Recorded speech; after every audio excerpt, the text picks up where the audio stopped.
안녕하세요. 미국 LA 장지하 일반외과의 장지하 원장입니다. 지난 시간에는 표피낭종의 정의, 증세, 원인에 대해 알아봤습니다. 오늘은 표피낭종 치료 방법에 대해 알아보도록 하겠습니다.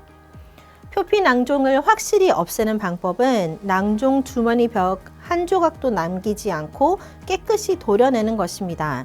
이렇게 깨끗이 도려내지 않는 이상 표피낭종은 재발할 확률이 높습니다. 어떤 환자분들은 표피낭종을 반드시 없애야 하는지 여쭤보시기도 하십니다. 이 질문에 대한 답으로 두 가지를 말씀드리도록 하겠습니다. 첫 번째로, 표피낭종은 거의 대부분 양성 종양입니다.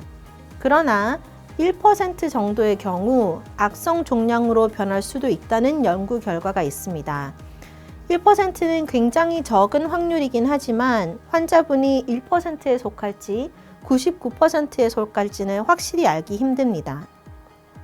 그러므로 특별한 이유가 있지 않는 이상 치료를 받으시는 것이 더 유익하실 것입니다.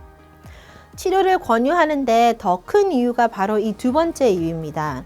평상시에는 괜찮다가 어느 날 갑자기 표피낭종이 염증으로 변하는 경우가 종종 있습니다. 이렇게 빨갛게 부어오르고 굉장히 아프며 심한 경우에는 표피낭종이 터져서 고름이 나오기도 합니다. 마치 종기처럼 말입니다.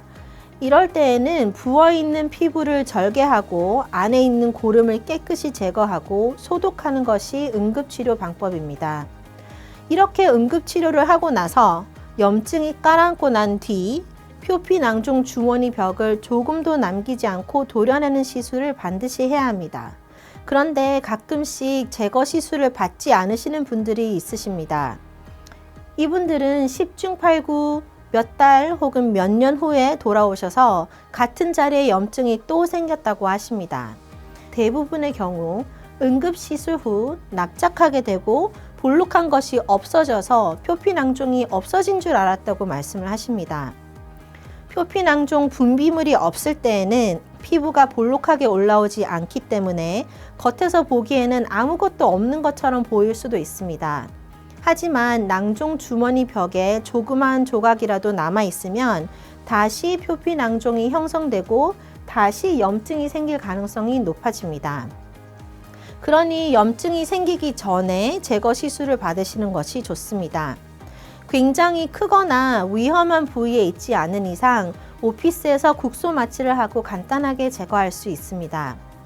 한인 여러분의 건강을 위해 최선을 다하겠습니다.